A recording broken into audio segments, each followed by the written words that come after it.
The Google Gang Podcast.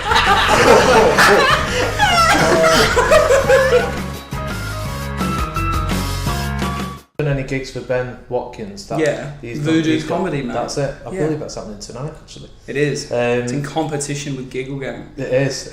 Rival turfs. So I'm from down that side. Were you born there? Yeah, unfortunately. And you've stayed there?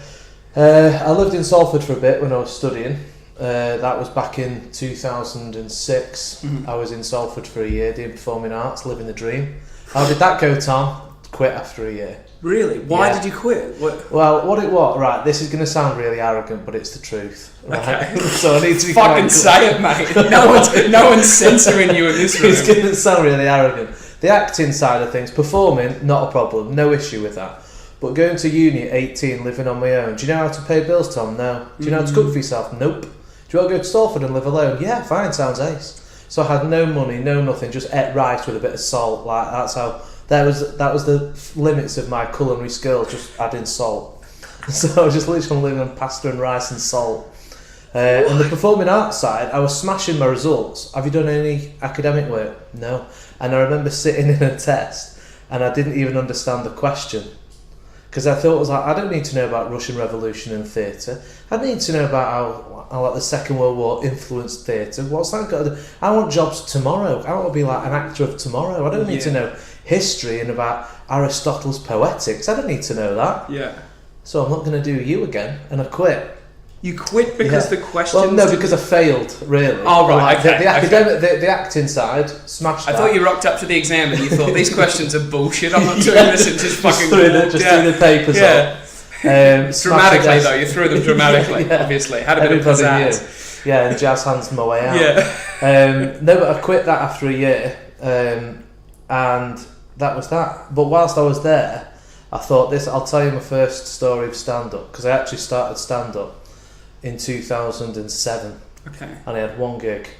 Now let me tell you, this is how naive and arrogant I was. So all through college, all through university, people were saying to me and my friend Wes, it'll be you two are going to be the Max and Paddy, Peter Kay, that kind of thing, because we was always writing, always creating stuff. Yeah. And in 2007 there wasn't as much Facebook and kit like you had now. You had to go rent it out and things like that, so we was always creating because of the effort we were putting in. People were like, it'll be them, they'll be the famous ones that we know.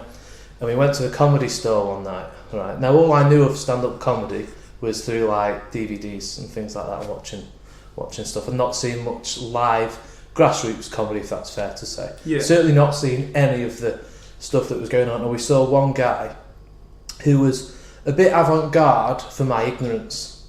So he had his notes on stage, and I was like, well, he's got his notes on stage. I write on my hand now. Yeah. Do you know what I mean? So we watched this guy and we looked at each other. Now, we were 17, 18 at the time. And I looked at my mate, I was like, we can do this. And he was like, yeah, definitely. So at the halfway show, we went up to the guy on the stage, like, when's your next open mic? 3 weeks. Do you want to do it? Yeah, we'll do that. Yeah, put us down. How much material have you got, Tom? Fuck all. Yeah. I have nothing. And I thought, something will come to me, because I'm funny in conversation all the time. Something will come to me, the classic line. Yeah. So then, like, on the Sunday, when I've told my mum, my soon-to-be father-in-law, who was a police inspector at the time, come and see me do stand-up. All the uni lads had come down. Everyone was watching us to do this. And I was on the day, like a couple of hours before, going, why is this flask funny?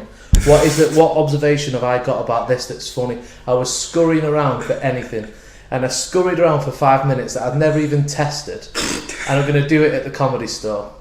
And you've invited heaps of people. And I've invited everyone there. That's everyone like that the biggest mistake that everyone makes. Is when they start, they just invite heaps of people and you're always dog shit. Yeah, absolutely. And that's how arrogant and like I was thinking, I'm brilliant. Yeah. It was the biggest lesson learned. And I'd never done stand-up before. So the only stand-up I'd seen is stand-up that worked. So obviously if you watch Live at the Apollo, any polished DVD, it's been edited so every joke lands, everything's perfect, there's no awkward silence, there's no just sniggers. And I get up on stage and Mick Ferry was hosting, and that, I mean, he sets the house on fire anywhere he goes. So I knew because he's an arsonist. he was absolutely killing it. And then they said to us, when do you want to go on? We'll go on in the second half, because then we can get an idea about what it's like at the first half. Mistake number 2. Mistake number 1 was, of course, doing it in the first place. Yeah. So the second half, everyone's pissed up and everybody's had the confidence to just tell you how shit you are. So my first joke, was it the gong format? Yeah. I was. And I get up on stage and I do some material. Now, as you know, red card there, red card in the middle, and red card on the left. So I'm not on long before, and all I could talk about, my only experiences and observations was life as a student. Yeah. Do you want to really go on stage in the middle of Manchester on a Sunday night and talk about your life as a student? No one has got time. Because it's people that are working Monday to Friday that are in there. Yeah, like, no one wants to know. Yeah. No one wants to know about those experiences. So there was something in the background. So, and I entertained this heckle. Have you got any heckling experience, Tom? No, got nothing. So I just attacked it with absolute violent aggression. That's exactly what I did. I killed a comedy night in Manchester by being too aggressive to a heckler who turned out to work at the pub. She was like, "You can't speak to me like that. I work here." I was like, "I don't give a fuck where you work."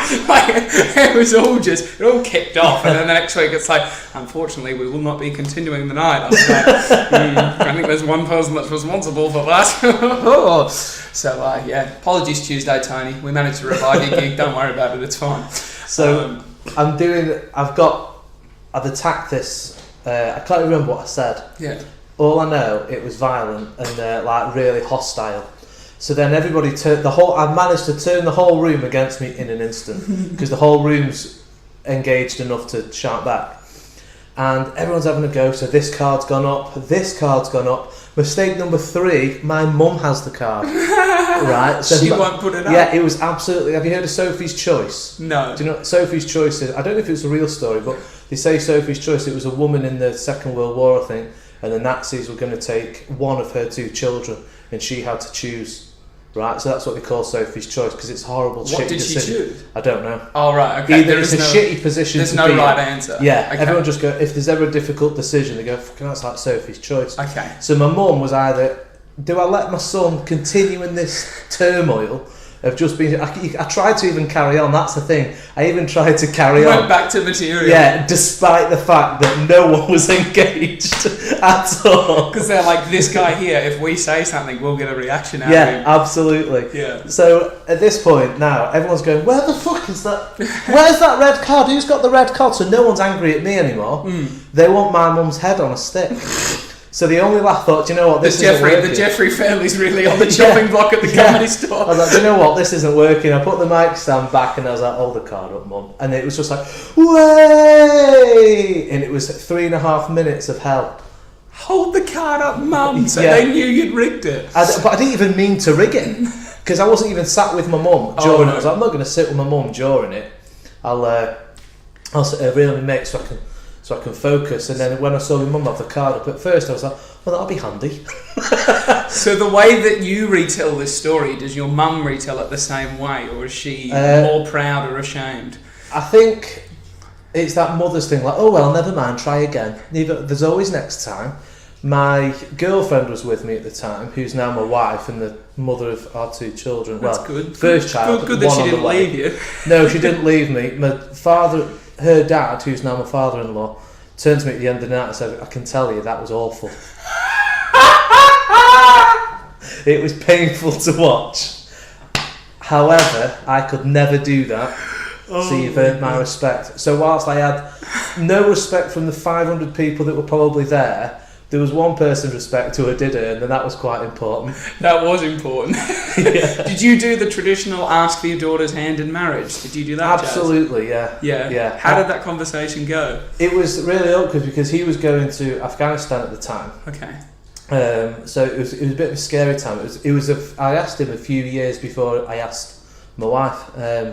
I thought, if I don't ask him today, I don't know what's going to happen if he goes to Iraq. I don't know. And I didn't really want to take the chance. So one afternoon he just got this message like, can I just come on and see you? Don't tell Laura. And he was like, yeah. He must have looked at at Jo, his wife, and just gone, Tom's going to ask. Yeah. Tom's going to ask today.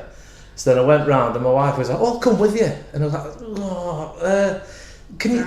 we're hanging out in the shed. You don't want to do that. Yeah. So then when we get round there, Laura's dad must have known, because he's like, hey, Tom, have you seen this outside?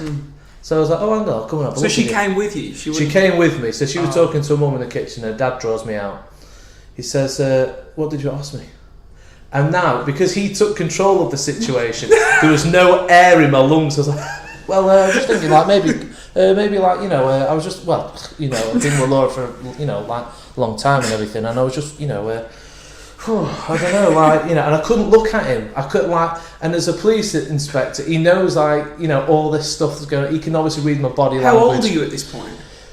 Probably, I think maybe 22. Okay. The same age as me almost. I mean, it's a big we've been together since like 18. Okay. We've been together 12 years now. Okay. So that's like 18 to 31. And you had quite a good, I was going to say working relationship, but that's not the word, but like you were quite friendly with her family and she's quite friendly with we lived together. yours. I lived with my wife's family for like 3 years.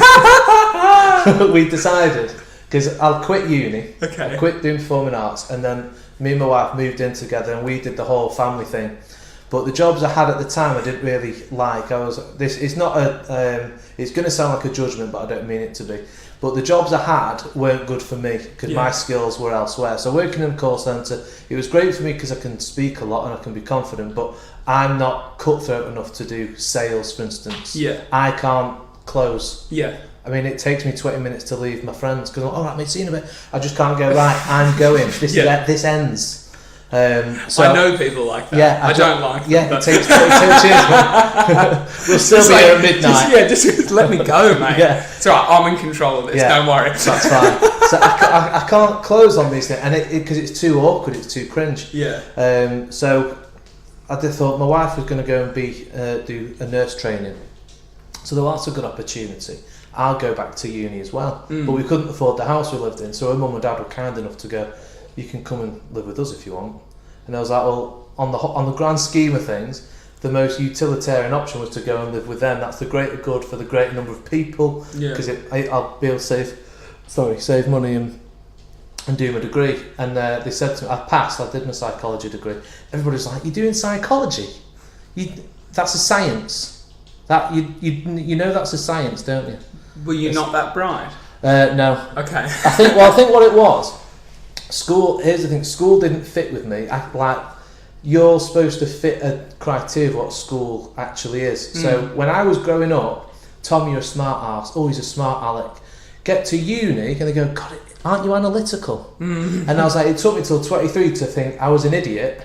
But actually, what I was saying, I could see everyone's problems. I can see faults in things and see how things can work better. And because that was either against the teacher's planning, against something a teacher was doing, or a parent was saying, you're a smart ass. Yeah, when you had more freedom to express your opinions as an adult and you knew how to articulate them, you were viewed in a very different way. Yeah, and when you get to uni and you go, you're really analytical, you can see problems in this. Yeah. And I think that's, on some level, what stand-up comedy is.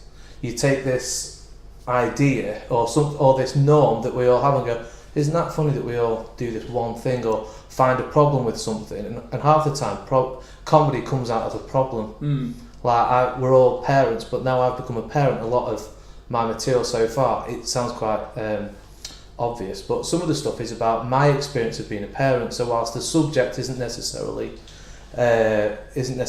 unique, my experience of parenting is. So I think it's finding those, is analysing your own life and analysing the problems within it, and then, I don't know, putting it through your funnel of comedy to put it out there to see if anybody else thinks it's funny.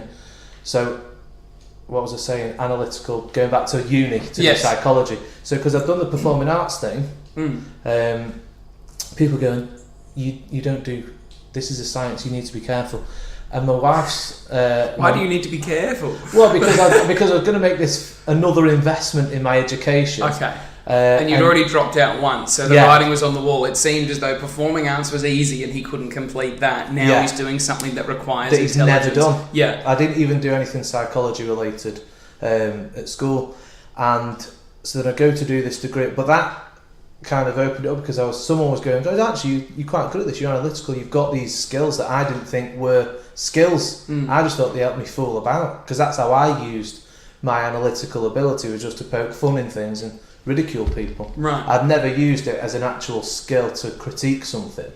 So did you come to that realization on your own, or did somebody else say you would be really great in psychology? No, I had a friend who was doing psychology, and we spoke about it all the time when we'd be out. And the more I spoke about it, I thought I've actually got a really keen interest in, and I think that's the parallel with psychology and drama, was a lot of the time I was trying to understand people, and I'd try to empathise with them to see the world through their eyes as a performer, whereas this time I'm kind of just understanding what their behaviour is and why to some degree. So I think I've always had an interest in people. If you see my Instagram thing, I tend to do a lot of drawings, I tend to do a lot of impressions, so I just love people. I think on the whole, I just can't sell to them. See, I find as well, like, since I've started doing sales, like I got into sales when I was 17, so at the same time I got into radio, I was like, nothing scares me. I'm never scared when I'm on stage. I'm super relaxed. Like, nothing ever makes you nervous because you're in sales. Like, the worst thing that could happen has already happened time and time again, where you put yourself out there, you try and someone says no. And then it's like, so getting on stage is like easy. It's just, it is what it is. I find that, because I'd not done, so I did comedy at the Comedy Store in 2007. That was so bad. I was like, well, I'm obviously really bad at it. So that was, I'll never do that again. How long of time did you take off? I started in August last year. Oh, right. So it was a long time, a real long time. And I just, but I never really thought, I didn't try, really. When I did stand up at the Comedy Store, I didn't really try. I didn't read a book. I didn't have anything to say. I didn't really have a world view either, I think, at 18. So within that time, between 2007 and like August 2017, that's 10 years. Was there any times where you thought, maybe I will go back into comedy, and then you went, no, I can't? Yeah, all the time. I've always written stuff. I'll make people laugh, and I'll be like, oh, that was funny. I'll put that on my phone, because you never know. Yeah. So like, I've got hundreds of bits on my phone that I've never used. Or the second gig I ever did was exactly that. I did a gig for Ben Watkins in August. That was my first gig, because we went to college together, but I'll get to that shortly. Okay. So my second gig I did for Ben, I turned up there, Matt Bonanno was running late, and Ben's girlfriend said, why don't you go on? I said, well, I was here last month, and Ben gets quite a regular crowd in, so they will have recognised me. If I was good enough, I suppose. But I thought, if I start talking about some of those things I did last time, they'll be like, oh, we've heard him. So, well, I've got nothing. What I can go through some notes on my phone. And that was one of the best gigs I've ever done. Because I kind of went on stage and I was like, look, I've got to admit, I'm not supposed to be here. I said, I'm just filling in. Someone's running late or can't make it. What I am going to do, I'm just going to go through some stuff on my phone. If it works, it works. If it doesn't, forget who I am and don't ever remember my face. And they were on board with it? Yeah, I think at first he might have thought it was like a shtick. But when they could see it was literally that flicking through trying to choose bits to try, it went really well. And I think because we was all in on it, so the success was for everybody. Yeah. And I like that rush. All of a sudden, I don't know if this happens to you, but when you perform, do you feel like your brain is like working 100 times more powerful? Like, time stands still. I can make a decision and think, right, I'm going to do this, and feel like I've got hours to decide how I'm going to do it and plan it out, but it actually happens in real time. Do you know what I mean? I feel like, so as I'm talking, I'm not thinking about what I'm saying, I'm thinking about the next thing I'm going to say. So I'm working ahead, but it's the same way with me when I read. Like, if I have to read aloud, because I'm dyslexic, right? I look at the words on the page, but I look to like the word I'm reading to try and figure out that as I say the one I read 3 words earlier. So that way of thinking. So I don't write any notes on my hand. I don't try not to take any notes on stage, nothing. Because as soon as I start reading, I have to slow down. Yeah. So if I'm thinking about it beforehand, I just think and it just flows. But I can't have any notes. It's too much for me. Yeah. Because reading's really not easy. No, I'd agree with that. I can't remember what I was saying. Well, let's because I wanted to get back to you, right? Because you talked about being a parent, and obviously that's exciting, and your own experiences with being a parent. Do you feel like, as a parent, you're like emulating what your parents did to you as a child, because that's the only blueprint you have to go Yeah, off. I think absolutely. There is. I'm going to bore you with psychology. No, do it. No, it's not boring. I find it fascinating. There is something called the nested ecological model, Okay. but we call it social influence for short. Okay. So if you imagine like you there, and then a semicircle around you, that's who you are. Yeah. Okay, so that includes your neuroscience, that includes your experiences of the life. There's another band above that, which is about your family and community, so the people who are in your life, your family, your friendships, relationships. Then there's your community, which involves like your workmates, your school, your local area, what sort of community that you live in. Mm-hmm. And then the top one, which is societal, which would involve like religion, media, news, anything that, video games, anything that can influence. And all these things trickle down into you, so that decides who you believe, what your beliefs are, how you do things. Okay. And I think when whoever we become, we kind of look at we reflect on our parents, and we kind of go, right. When my son was born, I was going, right, well, I'm going to do that. I'll cherry pick that one.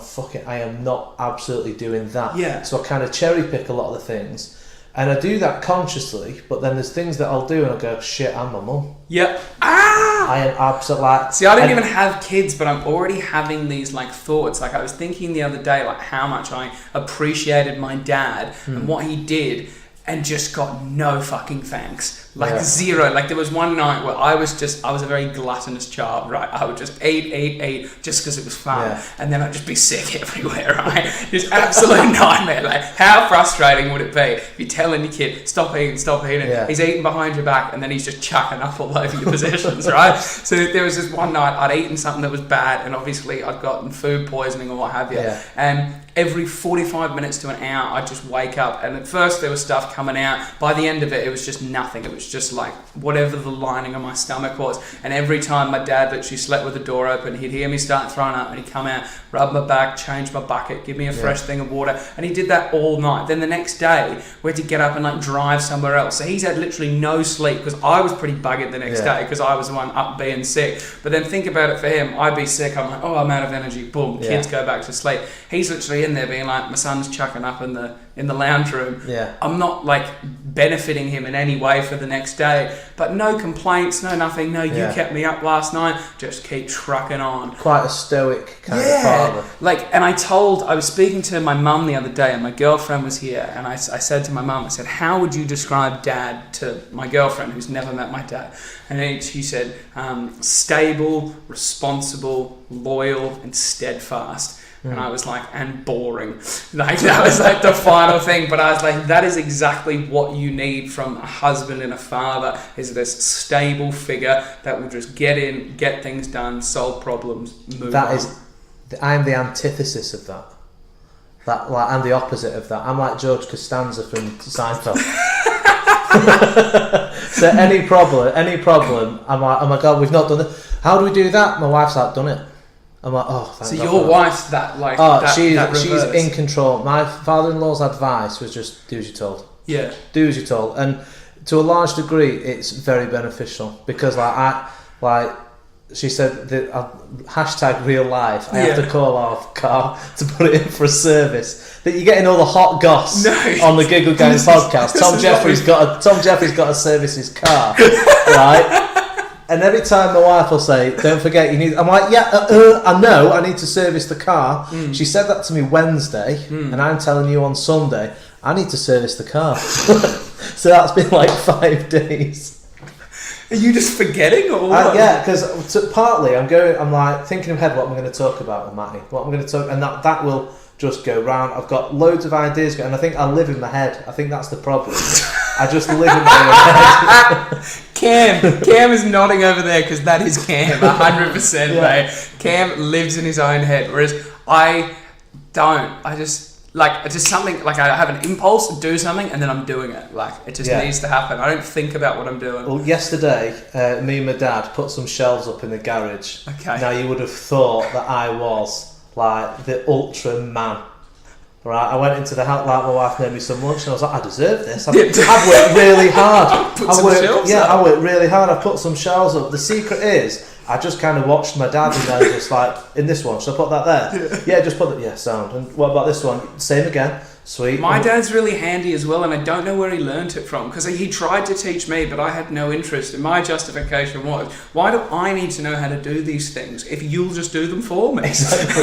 Yeah. Then I realised he's not always there. Yeah, that's the pressure. That's the pressure now. Like, if when we bought our house, my wife was like, do you want to get your dad to come on? You can put those pictures up. So I can do them. Yeah. So, yeah, you can, but why don't you get do you want to get your dad round just to like, you know, supervise? And I was like, yeah. And then as soon as he's round, all my like abilities and self-efficacy goes away, because he's the one that's always gone, bloody hell, drama, you won't be able to do it with your bloody drama, what sort of bloody job will that get you?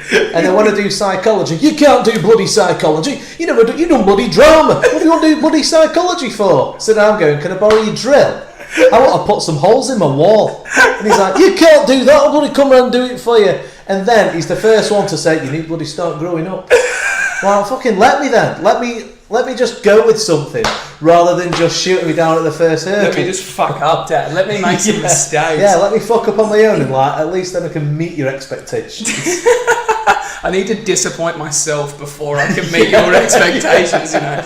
I think that was one of the good things that my dad did for me. This has just become dad chat. It's fun. It's fun because you're a dad and I'm not. But I feel like I could be. I've never been in this mindset I'm ever. sure you've got all the tools. Yeah, no, I definitely, well, yeah, I think so. I don't know. I'll have a check later. But I've never been in a situation where I've thought, if I was to have a child tomorrow, or you know, my girlfriend was to fall pregnant, I'd be all right with it.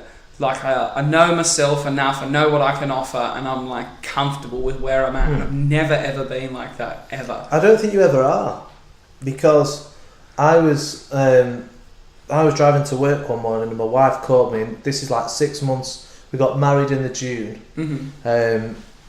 And in the February, my wife called me, it was like 9 o'clock, she'd just done a night shift. And she calls me like, listen, I know this isn't ideal on the phone, but I'm fucking pregnant. I pissed myself laughing. I wasn't scared, I wasn't, like, none of that. I was like, because I think there's a little thing, you always think it's going to happen. Yeah. I think you always think, I'm going to be a dad, but then you have no evidence that you're firing blanks. Yeah. The only way you know you're not firing blanks is to actually try and have a baby. Yeah. And I mean, actually, it was. So that's how we found out. Were you trying? It was on the cards. Okay. We sort of. It was a bit. It was trying. a bit too soon, to be honest. The idea was we just moved house. We was going to get married. Then we was going to have babies. Yeah. So we bought the house. My son was conceived, and then we got married. Right. So we were married when he was born. I mean, that's not a big deal to me, but my wife thought it's nice. That's what my wife wanted. So it's nice to follow the order of things. Yeah, I think so. I mean, they're all just social constructs, really. I don't think they mean anything. But it was nice for her because that's what she wanted. But we didn't. Nothing goes to plan, and then we're having another baby now, which is the best thing ever. But there's going to be 18 months. So my son will be 18 months when the second one's born, and everyone's going, oh, you're going to struggle. Oh, you'll struggle. Oh, that sounds bloody. Thank you. Yeah, congratulations, by the way. Why will you struggle? Just because they'll be so close together. That's perfect, though. That's what I think. Yeah, because me and my brother were 2 years apart, and it was perfect. Yeah. Like, we just take care of ourselves. Like, put me in the room with brother, and we just entertain ourselves. Yeah, like, to me, it's so logical because we've got 5 years of like really weird sleeping patterns, shitting yourself, being sick and horrible. And not having any independence, and then as soon as the last one hits that independence, we're done. You know, I've had friends who've been like a kid, and then it gets to 8, and then they go, "Should we do all that again?" You're like, "Oh, that's hard work." Yeah. So we're just consolidating it down into like 5 years. Very analytical way of thinking. Yeah. He's a smart guy. Yeah. So he knows how to procreate. Does old Tom Jeffery? So then by the time they're 18, and if universities are still going, and if there's any. Who knows what the fuck's going to happen with this country? Yeah. Let alone when your kids are going to stop shitting the bed. I don't know if your fucking country's going to be around in 3 years. Who knows where that's going to be? Who knows? Oh fuck! It is worrying times, because I kind of think. I mean, I don't mean to go political, but I kind of think if the Conservatives are capable of doing what they're doing now, whilst a lot of people are protected under the freedoms of EU law, what the fuck will they do when we don't have those freedoms? When they're making them up themselves. Yeah. We'll all be like Baldrick from from Blackadder in a bit. You're making references that I don't understand. You don't know Blackadder? No. I know it wasn't Rowan Atkinson in it. Yeah. Okay, that's about all I know. Oh, you'd love that. That's the extent. You need to watch Blackadder. I've never watched any British television. I didn't, literally, I moved here knowing nothing other than the name Manchester. So, what got you into comedy then? Because from what I've researched of you, from what I've heard of previous gigs, from previous podcasts, there's 2 nights from where you're from around Brisbane, yeah? Yeah, there's not sounding many. like a real stalker, but Yeah. I actually listen to your podcast. No, I know. So there's 2... It's good to have fans on the show. so you've got 2 gigs from where you're from. So what are your comedy influences, if I may ask? So I never really had comedy influences in the sense that in Australia I'd written a set and I went to watch both of these 2 separate comedy nights at 2 separate pubs, watched them a few times, then I was like, I reckon I could do it. Got up, did a set, no good, didn't know how to write jokes, was just saying words for the fun of saying words, and almost trying to do like shock value, just say ridiculous, crazy things to make people be like, oh, that's a bit edgy, but it wasn't really of interest. And I bigged myself up so much in my own head, being like, oh, you've got to be really good, like you've got to be really good. Everyone says the first one's shit, but that's not going to apply to you because you're different. And then I got there and there was like 12 blokes there. Half of them were having a meal. They weren't expecting to have any comedy. Then all of a sudden, you know, a microphone, a PA, and a hello and welcome back MC gets on the mic. You know, please welcome to the stage, Matty Shaw. And I get up and bomb for 5 minutes, get off, and I'm like, well, that was shit. I never want to do that again here.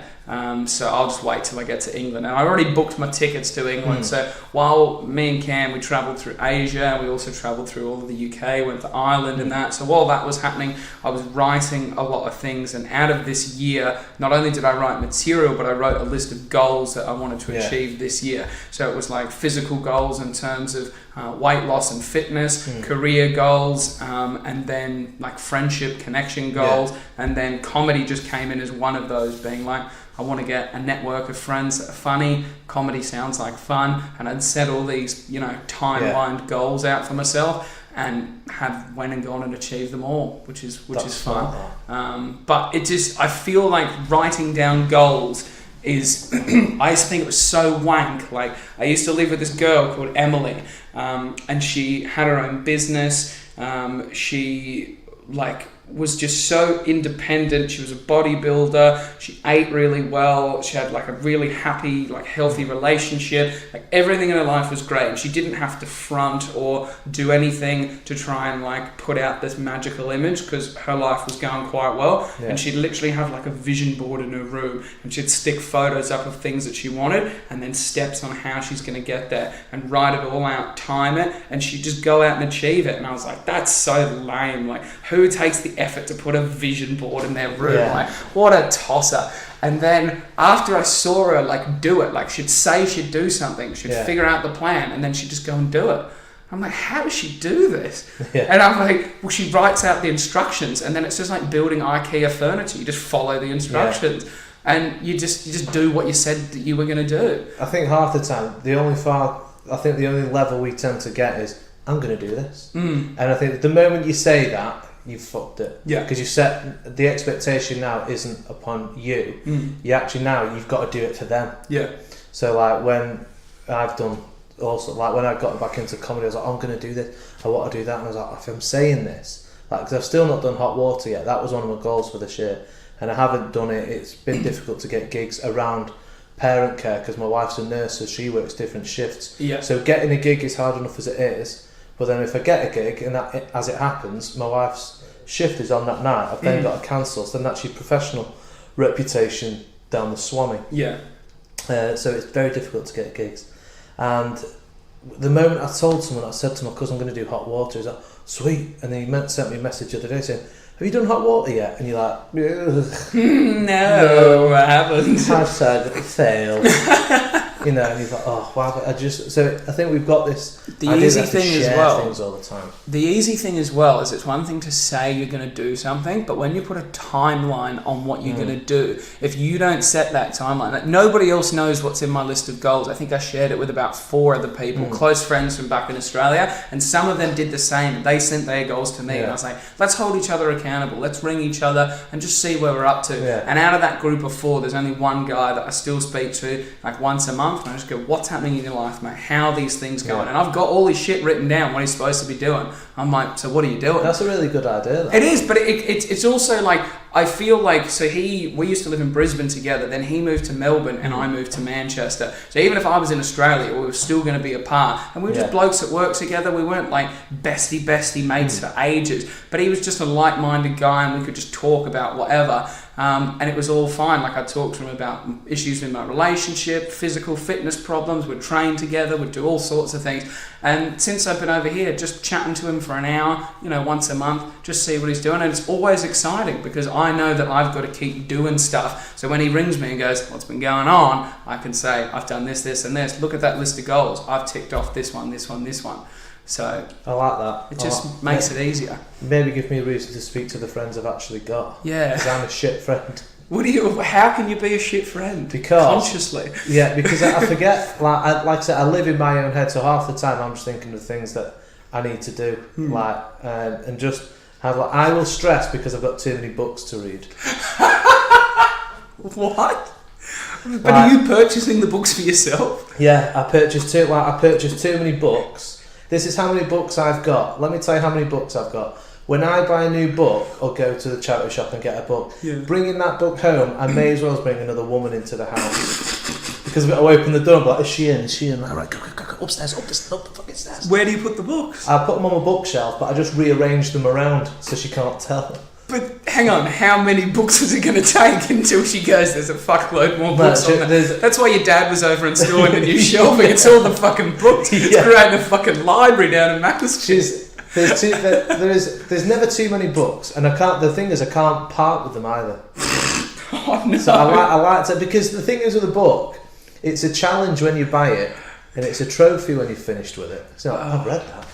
I think I might go back to that, and that's the fear. Sometimes with a book, just having it is enough. Would you loan your books out for others to read? Right, there's an etiquette here, and I'll fucking get you to sign something as well. I won't bend the spine, so if I lent you a book, we would both, like if you give like a car back and the guy looks around the car and make sure there's anything, I'll do that with a book. I'll get the book and I'll go, right, okay, the spine looks good, there's no bend, curvature. Don't bend the page as well. Don't use my pages as a bookmark. You fucking orc. Buy a bookmark or just get some kitchen towel. Just put something in the pages, just don't bend the bastard pages. That's all I need to know. So Cam gave me a book about leadership from Sir Alex Ferguson, right? Yeah. And I promised him I would read it. And that was maybe in April of this year. I've not read one page. I'm so allergic to reading because it's so difficult. But it's also something I know I should be doing and should be getting better at, because obviously it's easy to shy away from something if you're not good at it. It's easy just to keep doing the shit you're really awesome at. I think it's a bit like a muscle though, because I used to read all the time as a kid. I was a very well-read kid, and then as I got a bit older and Mario 3 came out, I was like, I'm all about Mario and the PlayStation and whatnot, and I loved my video games. As I've gotten older and my TV privileges are more reduced, because they're for more, that my wife watches more TV than I do, so I just do as I'm told. So I think, well, I can't watch the Kardashians. The fact that I know every Kardashian by name is fucking it disgusts me. And that's because I'm sitting back doing as I'm told. So I thought, well, I'll get back into this reading thing.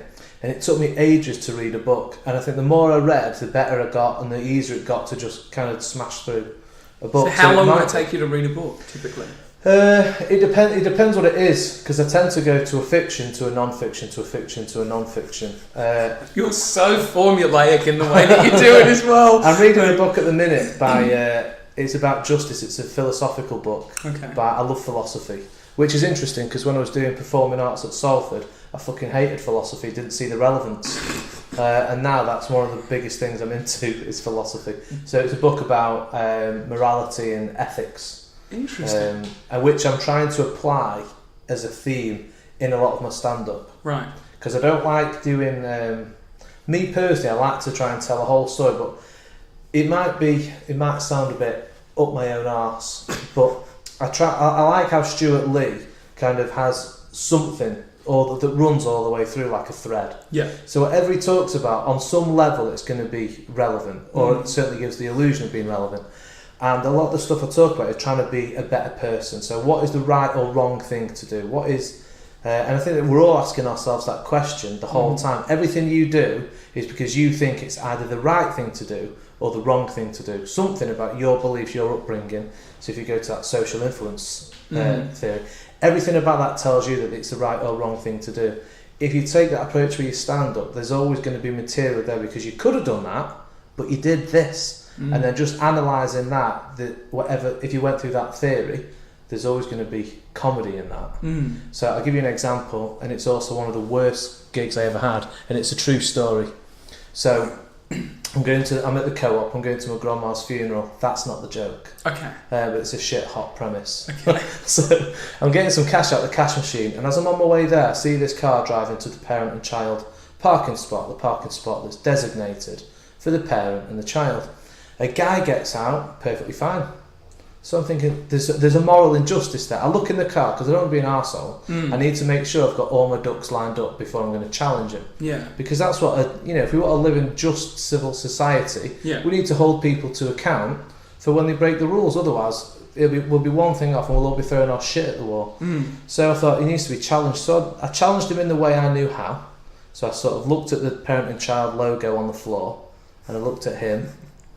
You said, where's your child? Yeah. Well, I didn't even see, because I'm English, I didn't say anything. Oh. I just looked at him, I looked at the logo, I looked at him again, looked at the parent and child logo, and I looked at him.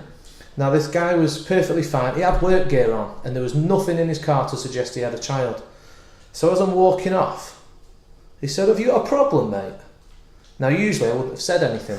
I thought, oh, fuck, I'm not getting involved. But on this occasion I was like, do you know what, actually the right thing to do here is to challenge this member of society who's broken the rules. We can't, no one's special. So I said, excuse me mate, yeah, actually there is a problem. You've parked in a spot that's specifically designed for a parent and child, and I've watched you go to the cash machine, you've got your work going, there's nothing wrong with you. And he got these disability papers, I've got terminal cancer, you bastard. And I was like, holy shit. And that was like, I thought, that is comedy gold. That was my first response, was to go, that was exactly how it happened. And then for stand-up purposes, I've just completely embellished. Yeah. So, and it goes on a lot longer than that. But I got in the car and my wife said, "Are you alright? You look really, you look uncomfortable, but you almost look pleased with yourself."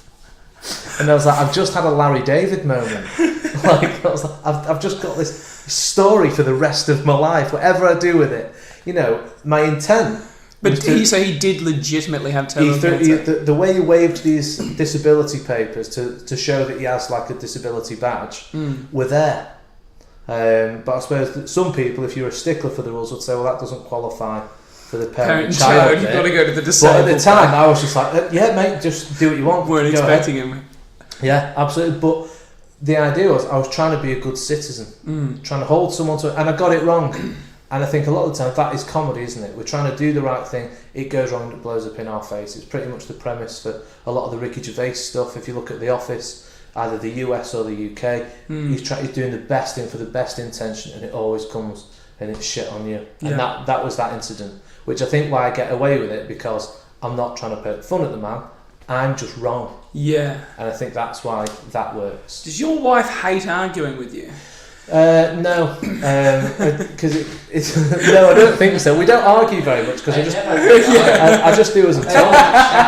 This is because they never hate arguing; they just want to chat. Yeah, no, we don't argue very often. I couldn't imagine you would, because you seem very level-headed. Like, I feel like if I came to you with a problem, you would sort of break it down. What problem have you got? No, I haven't got a problem here. But say, for example, you hadn't emptied the dishwasher, or something had happened, and you come home and she's irate. Yeah, that's very. Have you been to my house? Yeah, that's often a very good question. The worst thing, I can give you a tip for being married. The one question you never want to be asked is when your wife walks in or your partner walks in and go, "What did I ask you to do this morning?"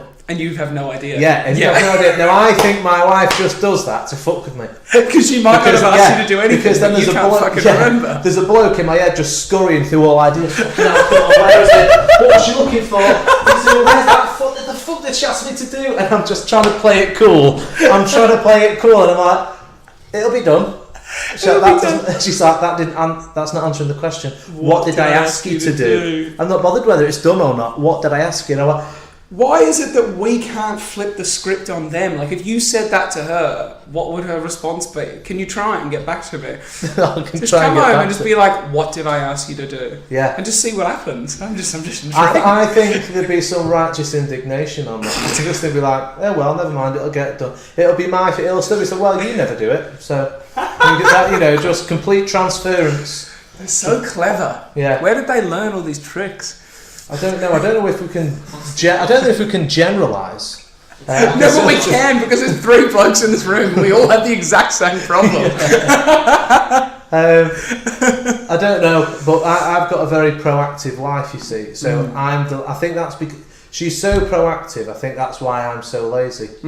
That's my. Because you always in the back of your head go, "Oh, she'll take care of it." Yeah, like she said the other night, you need to call Sky.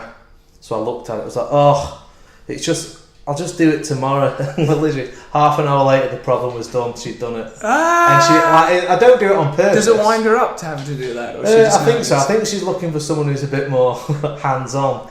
But if she's got you now. Yeah, but if she wants to know about moral philosophy, I can talk to her all day long. Because that's the thing. If you speak to me and you go, if I can sit there, we'll be watching telly, and I'll be sat there like this, and I might look quite anxious and I'm biting my nail. She's like, "What's up?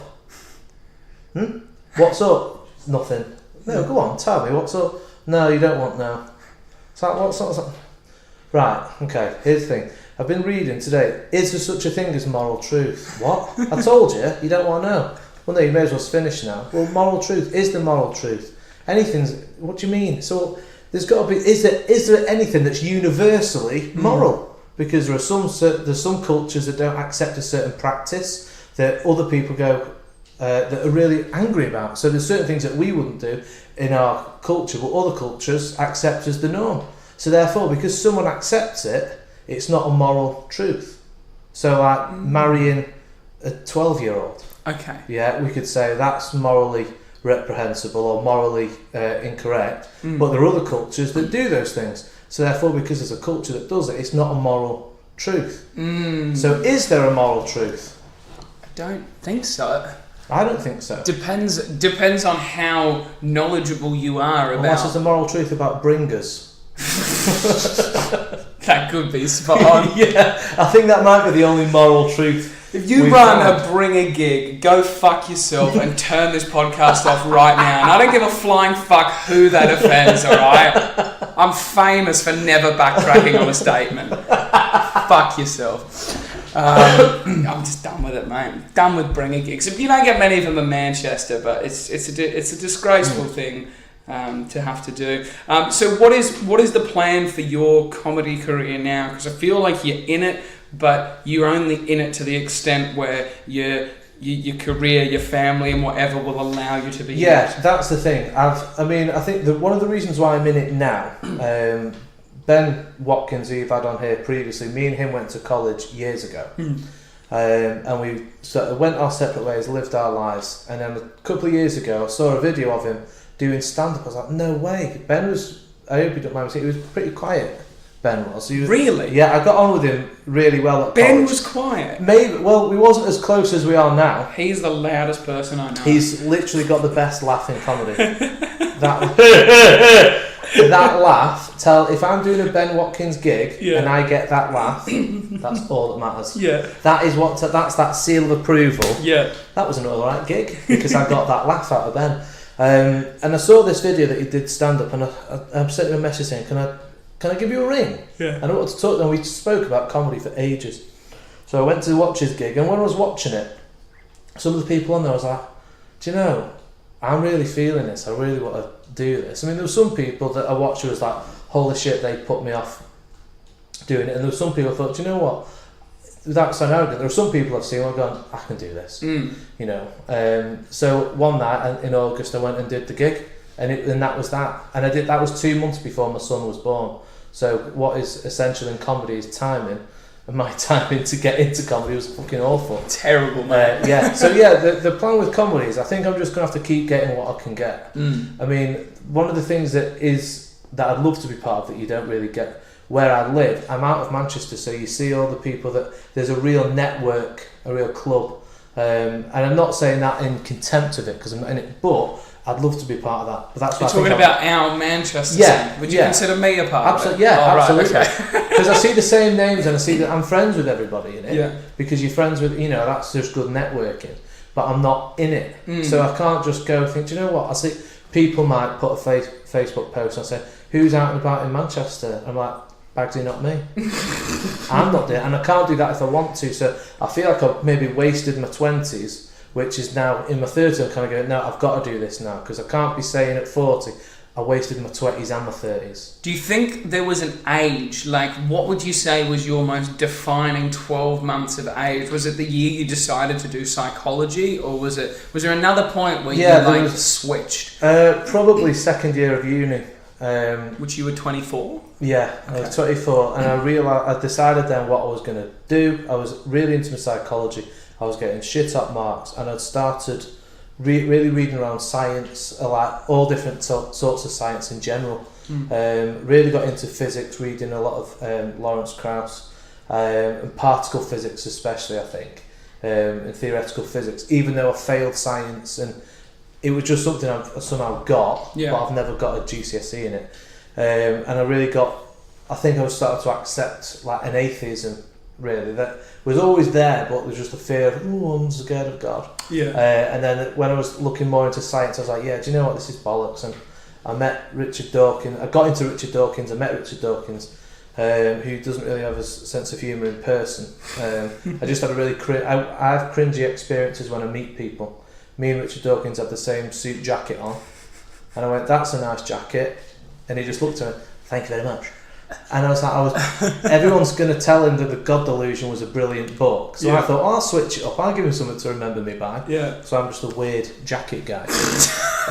But that year, have you seen TED Talks? Yeah, I've seen a few TED Talks, but I don't pay much interest to them. There used to be an organisation. Well, you're not going to like this story then. That's fine. It doesn't matter if I like it. As I told you at the beginning of the show, it's not about me.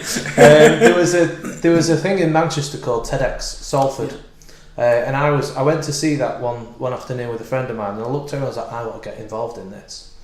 And a couple of months later, I saw an advert for writers, and I'd never really considered myself a writer of sort of intellectual writing. I'd written comedies and I'd written sketches and sitcoms and stuff through uni, but nothing of an intellectual capacity. And I sent this piece of work off about education and my perspective of it, based on something from a Ken Robinson talk about schools killing creativity and how that resonated with me and my learning. Is that the idea that like schooling was like to train up factory workers? Yeah, to train up academia. You know, any element of creativity is eliminated or not valued in our education system. So that laptop you're recording on now, why have you bought it? Because it works. But why have you bought that one? Because it looks good. Well, that has to come from the art student. That's come from someone who's got a good idea of creativity. So actually, they're not binary. They're not mutually exclusive. They're actually working intertwined. That's why the iPhone is such a beautiful thing, because it synthesizes creativity and what we consider aesthetically beautiful and shit up tech. Yeah. When you put those things together, when you put those things together. But for some reason, when we go to school, our parents go, you need a good job. And that only comes from doing maths, science and English. So I grew up thinking I only had these, because I was good at drama and art, then all the other stuff, all the academic stuff I wasn't good at. So there was a bit of a self-fulfilling prophecy there when, well, I'm good at drama, so I can't be good at that. So I was probably telling myself that. Yeah. So it was only when I got to uni, I go, do you know, I'm actually getting this science stuff. And I started writing to TED, and I got validated by that when he said, yeah, come on board and be a writer with us. So I started writing for them, and I was writing articles every week, which was ace, because I got some really good experiences. That year was one of the best. We had a conference on at the Lowry every year. We have speakers coming through. Robin Ince was one, who I was like, who that's someone I really look up to as a comedian, because he was someone else that said you can be funny and you can know a lot of academic shit and try and fuse the two. So I got to meet him, which was ace. That was a really good experience, and I met two chaps. This is quite an interesting story. We was having a meal after the gig, after the conference, and I'm sat with George Smoot, who's a Nobel Prize winning physicist. He was on the Big Bang Theory with Sheldon Cooper on one episode. Yeah. And a chap called Clayton Anderson. Now he's an astronaut. So there was a load of us, but I'm sat with these guys. And we're talking about science in education, about how education in America differs, because there's a lot of religious political speak about how science is delivered in America. If you're going to teach physics, well then you've got to teach creationism. We don't have that so much over here. Yeah. But I was arguing that sometimes science in education doesn't really apply to situations. You know, if you want to teach physics, show people how to fail videos, how people have over-rotated on flips and broke the neck. Yeah. That's one good way of teaching some form of physics to students. And we was talking about this and I thought, holy shit, I've got the attention of a Nobel Prize winning physicist and an astronaut who are having a really good conversation about science in education. And then I just heard, Tom will know. I was like, oh fuck. And I was like, I'm sorry, excuse me. What will Tom know? What's the difference between a Jaffa cake and a jammy Dodger? Just all the intellect just gone so out the window. Cut to 2 minutes later, I'm speaking to George Smoot, who at the time was a part of Barack Obama's science administration. I'm going, so it's like shortbread, then jam, and then it's like another shortbread, but it's got a heart on, so you can see the jam. And he's like, right. And I've got this astronaut going, like a Jaffa cake is like a cake, but it's got like a bit of orange in. And the thing is, I fucking knew. I did know the answer. A cake is soft when it's fresh and goes hard when it's off. And a biscuit is hard when it's fresh and goes soft when it's off. Mate. So he was right, but that's how I'll be known to those guys. As the biscuit cake guy. Yeah, you're biscuit boy. Are you biscuit boy? You're biscuit boy. Yeah, I'm biscuit boy. Yeah. Oh my gosh. So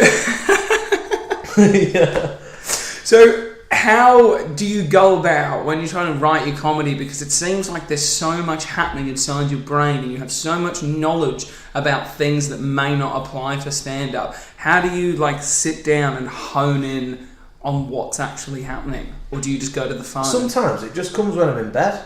Because because I've got so much going on, I tend to think about comedy in bed. So as of that period of going to sleep, that's when I suppose it's a bit like mindfulness, and I'll think about a joke or something that I've written, and I'll really refine that down. So because I don't get a lot of gigs, I've often refined jokes just in my head without going, right, here's draft one of this joke, I'll go and do it there, come back and hate myself. You'll fix them before you've tried them. And I'll really work on that before it happens. And see what happens there. But sometimes other jokes just come out. I might be watching, with some stuff, I might just watch a show. I might be watching a comedian who's talking about a topic.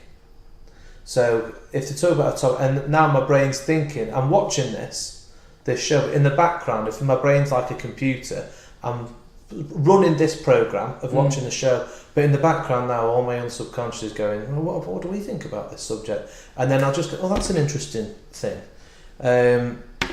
So I came up with one joke, I can't remember how, but I remember writing it down watching comedy, and the joke is, and it's usually used if I see anybody in the audience who's got a Scouse accent.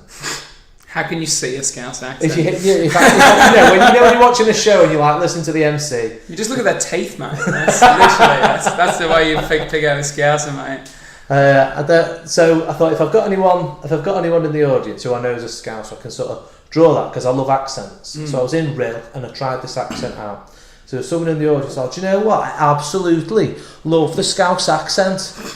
Do you know what I love most about the Scouse accent? Your accent sounds like a doctor's handwriting looks. I'm just listening for H's and G's, something that give me the idea of what you're saying. You know, that is a great joke. And I don't know how it comes to me. I was like, I'm fucking, and in my head I was like, that, and it's like, what's it? But I thought You wrote it down so hastily you couldn't read it. I was like, yeah, written in PhD dialect. But yeah, and that's gone down well everywhere I've gone so far. So, but I don't know the origin of some jokes. I was reading. I'll say this because I've still never done it. One of the first jokes I started writing, I've still not finished it, is about a communist dog. Okay. Because, and this is the thing about when I read something, I think, there's maybe something in this. There's got to be something funny. Did you read a story about a communist dog? No, I've got my sister's dog looks like Karl Marx, and that's.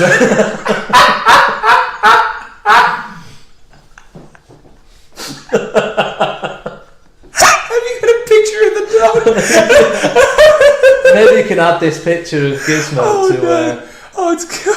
I've got to try and find this now.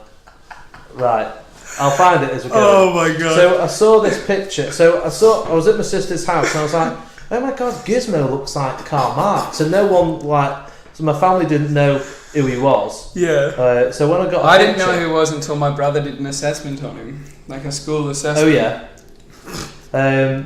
So I'm just mindful that I don't think I can do two things at once. No, that's okay. So I'll show you at the end, and then you can maybe add it on to my image. Just two pictures of me and then one of Gizmo. Because I saw this, I thought there's got to be something there. But I know about communism, but I don't know enough.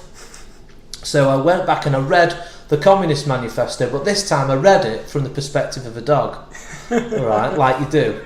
So as I'm reading the Communist Manifesto is all about class. Yeah. So our relationship with the dog is based on class.